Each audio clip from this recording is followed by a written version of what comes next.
Buenos días, estimados alumnos. Los saludo. Es un gusto poder compartir con ustedes una nueva unidad curricular de esta Diplomatura Superior en Dirección y Supervisión de Instituciones Educativas. Ustedes han hecho ya un largo recorrido de lo que nosotros denominamos unidades curriculares o de lo que la doctora Camillioni le llama en estos tiempos curriculares. Es decir, que ya han abordado diversas problemáticas relacionadas con el rol y las funciones del director y del supervisor en nuestro sistema educativo. Ha llegado una instancia en que ustedes, después de haber abordado roles, funciones, marcos regulatorios, documentación que se maneja para la gestión y demás, ha llegado una instancia en que se va a abordar una unidad curricular o tiempo curricular sumamente importante para la formación. Pero como es siempre menester que quien habla y quien se presenta diga quién es y de dónde es, me voy a presentar primero. Soy la profesora Lidia Maldonado de Arón, yo soy profesora en Ciencias de la Educación y actualmente alumna del doctorado en Educación. Si bien yo no ejercí cargo directivo ni supervisivo, fui casi la mayor parte de mi vida asesora pedagógica.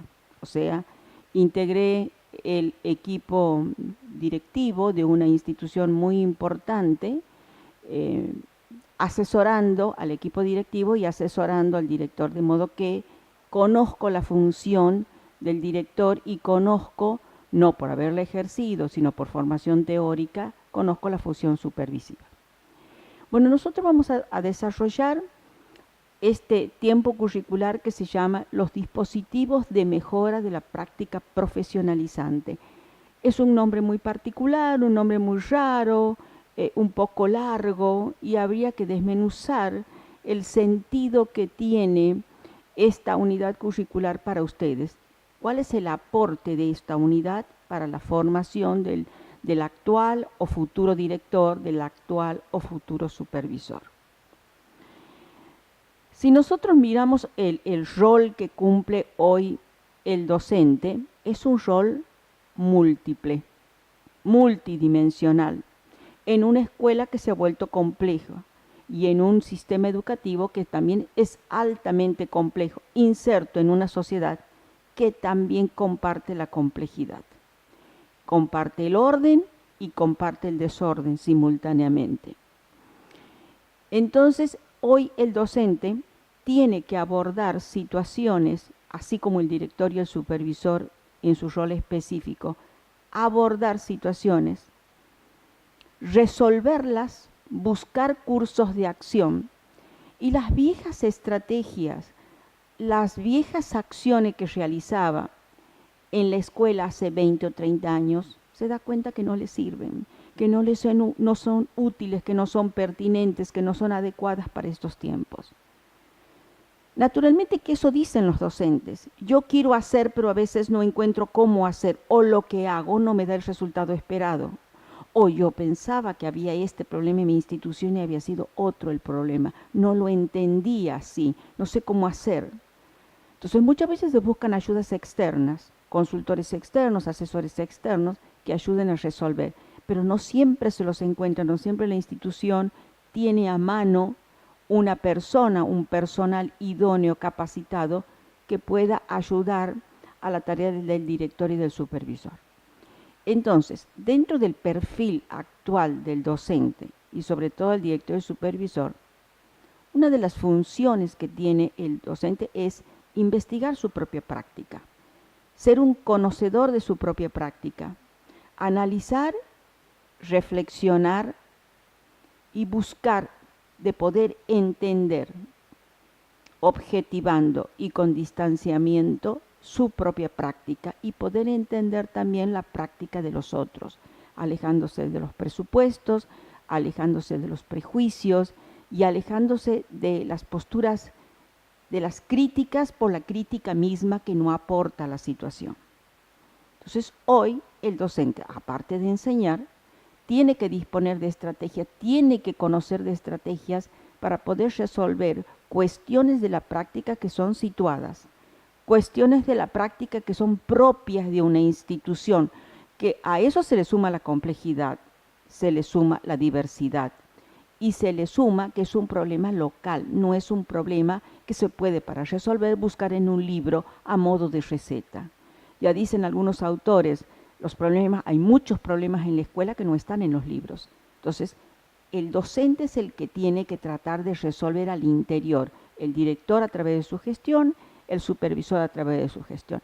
Pero si no dispone de esas herramientas, entonces a veces los abordajes de los problemas no son los adecuados y las resoluciones tampoco son las adecuadas. Por supuesto que esto implica un nuevo trabajo en el campo de la docencia, implica una formación diferente en el caso del director y supervisor para que a su vez pueda asesorar y mediar con sus docentes y el supervisor con sus directores. Implica aprender a trabajar y a buscar y desmenuzar su práctica, a develar su práctica. Y no se devela con una mera acción, se devela teniendo estrategias, herramientas, lo que nosotros le vamos a llamar dispositivos. Es entonces que nosotros vamos a ver esta unidad curricular a través de 3 ejes fundamentales u unidades fundamentales.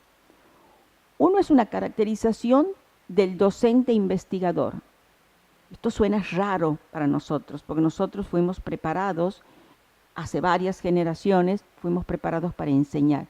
Este es un nuevo perfil que se le agrega al docente, el docente investigador, que es una nueva forma de poder vincular, o una forma de vincular la investigación educativa con la práctica docente.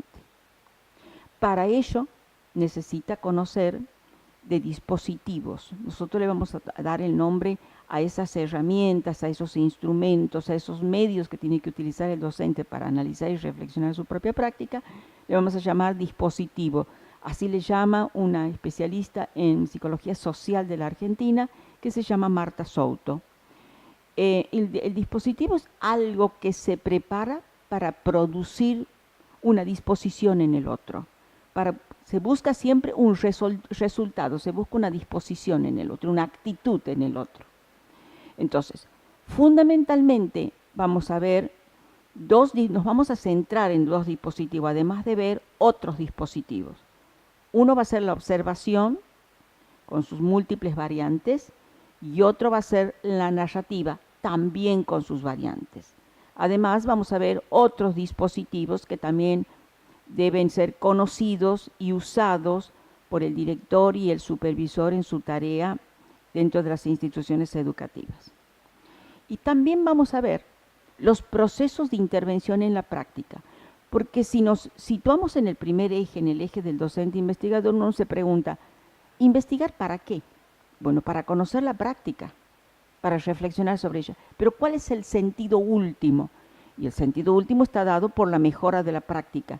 Quien escudriña su práctica para poder entenderlo, lo que busca es mejorarla. Ese proceso de mejora se hace a través de lo que se llama intervención, que significa venir entre, o sea, entre la situación problema y el contexto donde se presenta, alguien entra a ese lugar, interviene, opera, acciona, sugiere, media, asesora y luego se retira. Se supone que el curso de acción continúa. Muchas veces no es solamente para corregir situaciones o para dar respuesta a situaciones problemáticas, sino muchas veces es para optimizar la práctica. Algo que funciona muy bien en una institución, hay que hacer una intervención para hacer una propuesta de optimización. Ya no sería de mejora, sino sería de optimización de esa práctica. Entonces, a modo de síntesis, perfil del docente investigador, cómo y con qué hacer esa investigación, cuáles van a ser los dispositivos que puede usar, cuál es el sentido y cómo se los usa esos dispositivos, las etapas, los momentos. Y luego, ¿Cuál es el sentido de poder usar esos dispositivos? Es para intervenir en las prácticas institucionales, ya sea que sea una práctica institucional o sea una práctica áulica, una práctica de gestión supervisiva o una práctica de gestión directiva. Eso sería en cuanto al desarrollo de este tiempo curricular. Suena a veces raro, pero esa es la denominación, les reitero, que le da actualmente la doctora Camiglioni. Entonces ahora va la tarea que tienen que hacer para el próximo viernes. La tarea que tienen que hacer para el próximo viernes 15 es la siguiente. Van a hacer un trabajo colaborativo. Van a trabajar con el grupo que siempre lo hacen. Ustedes siempre trabajan de a 3 o de a 2. Entonces se comunican con ellos, que puede ser en forma personal o por correo electrónico, se comunican. Y entonces, cada uno propone el nombre de un relato. Por ejemplo, yo voy a relatar sobre un día de excursión con mis alumnos y el otro propone, yo voy a relatar el problema que hay entre el turno mañana de una institución y el turno tarde. Entonces, brevemente cuentan el contenido de cada relato y luego se elige, si fuesen 2 integrantes, un relato. Si hubiese 3 integrantes, de esos 3 relatos se selecciona uno. Ese relato luego lo van a escribir exhaustivamente. O sea, si antes lo hicieron sintéticamente en forma verbal, lo traen para la clase escrito exhaustivamente. De modo que vamos a tener por cada grupo de trabajo del aula, vamos a tener un relato. Y un trabajo individual.